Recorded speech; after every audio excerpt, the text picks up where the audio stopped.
আসসালামু আলাইকুম প্রিয় বন্ধুরা। আজ আমরা আছি প্রকৃতির এক অপূর্ব পরিবেশে।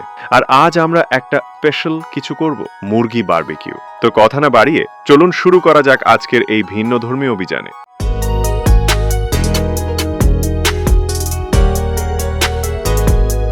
সকাল হয়েছে, পাশের নদীতে কিছু বাচ্চা খেলছে, ঝাপাঝাপি করে গোসল করছে।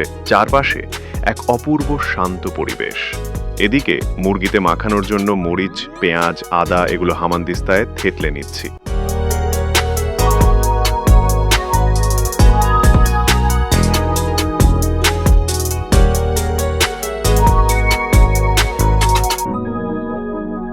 গত পর্বে আপনারা দেখেছেন আমরা কিভাবে লাকড়ি সাজিয়েছিলাম বারবিকিউর জন্য, কিন্তু হঠাৎ করে বৃষ্টি এসে সব প্ল্যান ভেস্তে দেয়।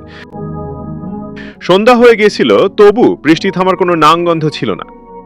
সেই রাতে আমরা মুরগির পরিবর্তে নুডলস আর কিছু হালকা স্ন্যাক্স খেয়ে কোনো মতে রাত পার করি।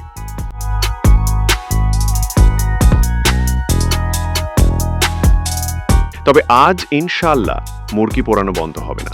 তারপর সেই মশলা মিশিয়ে দিচ্ছি, বারবিকিউ মশলা, হলুদের গুঁড়া, মরিচের গুঁড়া, লবণ আর গরম মশলা।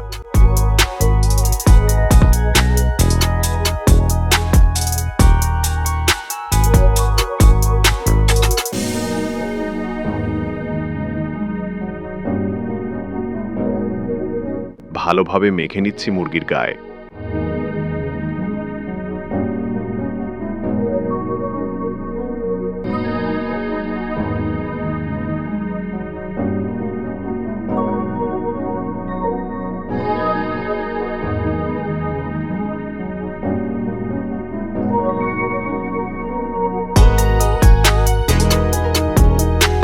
তবে শুরুতেই একটা সমস্যা, আমাদের জ্বালানি কাঠগুলো বৃষ্টিতে ভিজে গেছে। তাও হাল ছাড়িনি, কাঠগুলো আলাদা করে সাজিয়ে নিচ্ছি আগুন ধরানোর জন্য।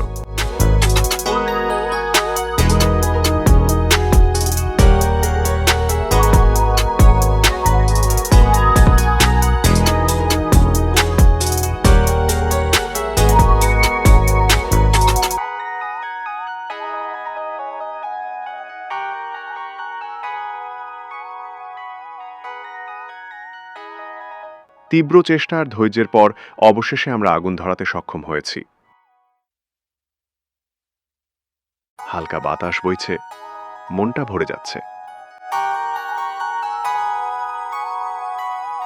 প্রজাপতি ব্যাটাটা আমাদের আশপাশ দিয়ে অনেকক্ষণ যাবৎ ঘুরঘুর করছিল, আর ওর মাথায় বসছিল, আমি যদি সত্যিকার বিয়ার গেলস হতাম তাহলে ব্যাটাকে ধরে খেয়ে নিতাম। যাই হোক, আজ ওর কপাল ভালো।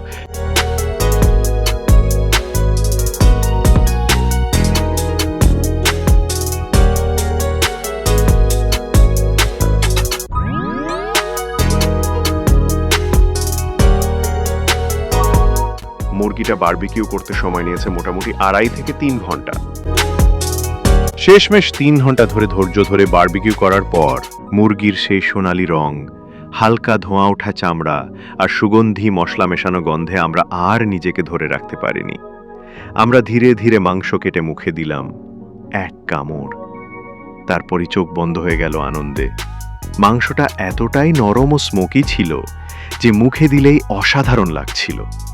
হালকা কাঠের ধোঁয়ার ফ্লেভার, মশলার ঝাঁঝ আর আগুনে পোড়ানো সেই আসল গ্রাম্য স্বাদ, এক কথায় অতুলনীয়।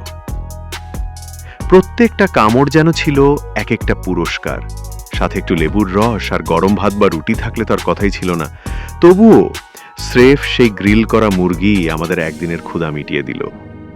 আহ, কি দারুণ স্বাদ! প্রায় একদিন পর পেট ভরে একটা মন ভরানো খাবার খেলাম। খাওয়ার পর শরীরটা বেশ ক্লান্ত লাগছিল, তাই দুপুরে আমরা একটু বিশ্রাম নিয়েছি। সময় হয়েছে ঘরে ফেরার। আবার দেখা হবে। পরবর্তী ভিডিও দেখতে পাশে থাকুন। ধন্যবাদ। আল্লাহ হাফেজ।